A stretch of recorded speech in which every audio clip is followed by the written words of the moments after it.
What's becoming increasingly clear is that the district attorney does not believe this was an isolated act. The theory forming behind the scenes suggests that while David may be at the center, others in his immediate circle had knowledge of what happened, whether before, during, or after Celeste Rivas's death. The focus has now tightened on David's day-to-day manager and general manager according to multiple sources. Roth spent several days testifying before the grand jury, a strong indicator that prosecutors see him as a critical witness. What raised eyebrows was what was overheard in the courthouse hallway after one of those sessions. Roth was heard telling his attorney that the prosecutor aggressively questioned him about why he didn't call the police. His response was telling. He said it wasn't his responsibility and that his priority was keeping the tour going. That answer alone suggests the prosecutor believes Roth knew something serious enough that law enforcement should have been notified.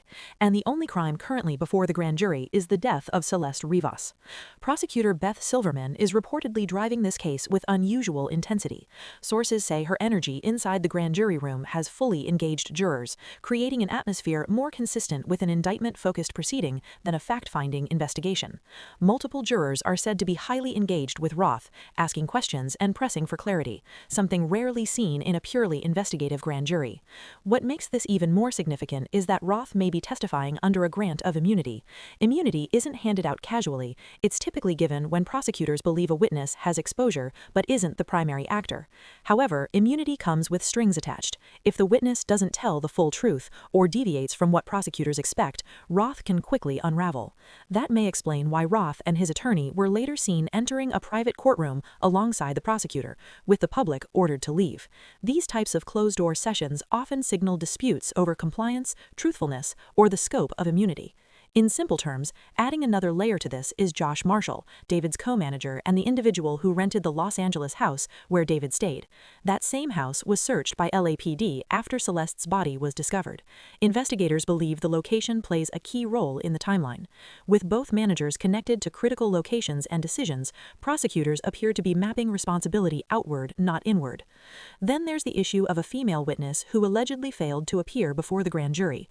The DA reportedly discussed seeking a body attachment, essentially a court order to have the witness detained and brought in. What makes this explosive is that the same attorney representing Roth also appears to represent this missing witness. That overlap strongly suggests a joint connection and possibly shared knowledge. In grand jury practice, this often points to a joint defense strategy where multiple witnesses and potential targets coordinate through aligned legal counsel.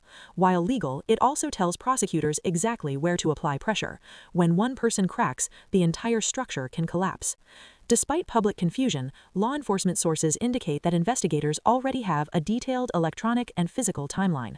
Cell phone data, Tesla vehicle records, surveillance footage, and camera canvassing have reportedly been completed. This isn't guesswork, it's reconstruction. Prosecutors don't ask questions they don't already suspect answers to. That's why the repeated question, "Why didn't you call the police?" matters so much.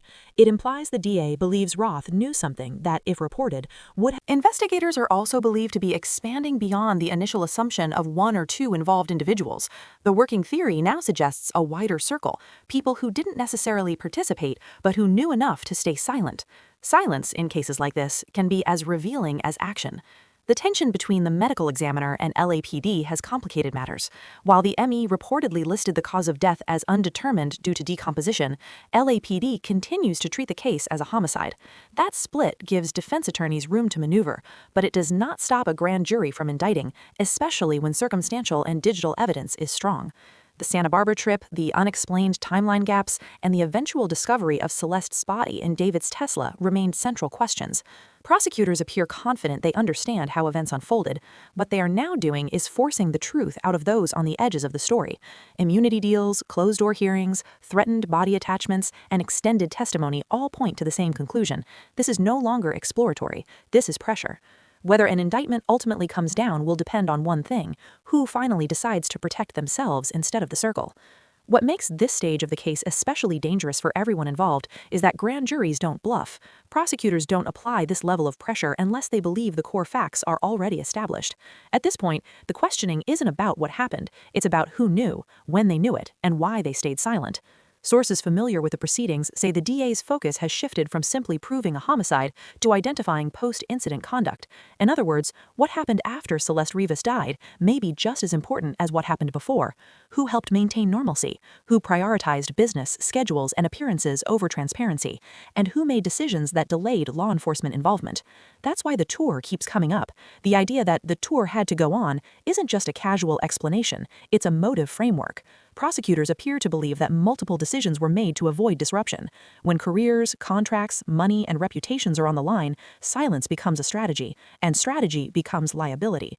Grand jurors are reportedly pressing witnesses on details that seem small on the surface, but are massive legally. Phone calls not made, texts deleted, timelines adjusted, locations explained away. These aren't random questions. They are designed to box witnesses into statements that can later be verified or contradicted by digital evidence already in the DA's possession.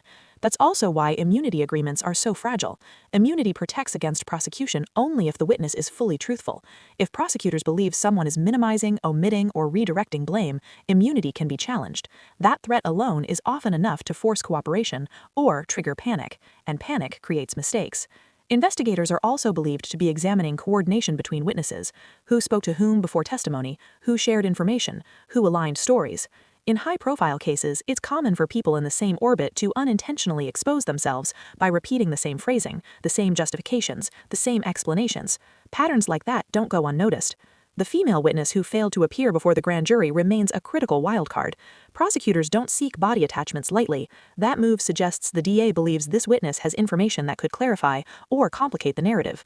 Her absence alone raises suspicion, especially given the shared legal representation. What's increasingly clear is that prosecutors are not just targeting actions, they're targeting conscious decisions: decisions to delay, decisions to protect, decisions to prioritize image over accountability. Meanwhile, law enforcement sources maintain that the electronic timeline is airtight. Device data doesn't forget. Vehicles log movement. Cameras don't care about reputations. Once those elements are aligned, testimony becomes less about discovery and more about confirmation. That's the stage this case appears to be in now. The DA's widening net suggests one core belief: this wasn't a secret kept by one person. It was information that moved through a circle, quietly, selectively, and deliberately. And now, one by one, that circle is being forced to confront what silence actually costs. As the grand jury pauses and prepares to reconvene, every witness involved is facing the same reality. Cooperation may protect you, but hesitation may expose you. And once indictments begin, there's no controlling where the fallout lands. And now, every move is being scrutinized. Every text, every call, every conversation is potentially part of the puzzle. Prosecutors reportedly aren't just looking at who did what, but at who knew what and when. That's why Morgan Roth's answers, or his lack thereof, matter so much. It's not just about the death itself, it's about the decisions made afterward. The delays, the rationalizations, the "it's not my job" mentality. These are the cracks prosecutors are using to expose the truth. Sources indicate that the grand jurors are exceptionally engaged, more than anyone expected. They're not just passive observers, they're actively asking questions, following threads, and piecing together timelines alongside the DA. And that level of involvement signals something crucial: the evidence in front of them may be far more compelling than it seems from the outside.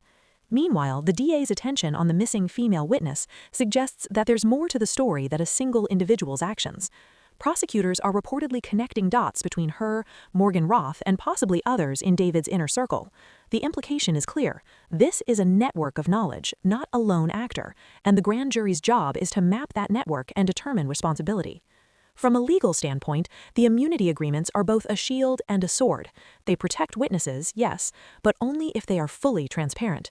Any perceived evasiveness can quickly turn protection into vulnerability, and witnesses are acutely aware of that dynamic, which explains the tension and the dramatic exchanges being reported outside the grand jury rooms. Observers say that this is shaping up to be a case where the chain of silence could be just as damning as the act itself. Decisions made in the hours and days after Celeste Rivas's death are now under the microscope. Who chose to protect reputations over reporting a crime? Who calculated risk over morality? And who might have known more than they ever admitted? As the grand jury reconvenes after the holiday break, all eyes will be on the next round of testimony. Will someone finally break the circle? Will immunity hold, or will hesitation expose more than anyone anticipated? And if indictments come, how far will they reach into David's world? This isn't just a murder investigation. This is a case about knowledge, choice, and accountability. And in cases like this, the smallest detail, a missed call, an unreported conversation, a single hesitation, can be the thread that unravels everything. And now, as the grand jury edges closer to a decision, the tension is palpable. Sources say every testimony is being dissected, every timeline cross-checked, and every explanation scrutinized. For David and those in his inner circle, it's no longer just about defending actions, it's about surviving the legal and public storm that's building. One of the biggest questions looming is the mysterious trip to Santa Barbara. Investigators reportedly have pieced together GPS data, surveillance footage, and witness accounts, creating a narrative that prosecutors believe could tie David to key moments after Celeste's death. The Tesla, the home, the tour schedule, it all forms a pattern, and prosecutors are following it relentlessly. Meanwhile, the DA is reportedly zeroing in on the circle of knowledge. It's not just Morgenroth. There are multiple people who may have had information and chose silence over action. Prosecutors are trying to unravel why nobody called the police, why delays happened, and whether any of those decisions constitute obstruction or complicity. Each person's actions or inactions are being measured against that timeline. Sources tell us that the next round of grand jury sessions could be make or break. This is when immunity agreements are tested, when witnesses who have held back may finally be pushed to reveal what they know. And if the grand jury is convinced that the evidence lines up, an indictment could come quickly. February, as previously speculated, might not just be a tentative date, it could be the moment charges are formally announced. From a defense perspective, insiders say preparations are already underway. Private pathologists, investigators combing through the timeline, reviewing every piece of digital evidence. David's legal team is reportedly doing everything possible to anticipate and counter the DA's narrative. But the prosecution is not underestimating them. Every immunity deal, every testimony, every piece of circumstantial evidence is being methodically connected in a web that investigators hope will be undeniable. What makes this case unprecedented is not just the profile, it's the intricate web of people, timelines, and choices. Every decision, from what to report to law enforcement to what to say in a hallway conversation outside the grand jury, is now part of the official record. And prosecutors reportedly believe that some of the people closest to David may have been complicit by silence, a reality that could dramatically expand the scope of any indictment. And as we await the grand jury's next moves, the tension continues to mount. Will the circle break? Will immunity hold? And if indictments are filed, will they stop at David, or could they ripple outward, engulfing others in the inner circle? The story is evolving by the hour, and one thing is clear: every move counts, every secret is being hunted, and nothing will stay hidden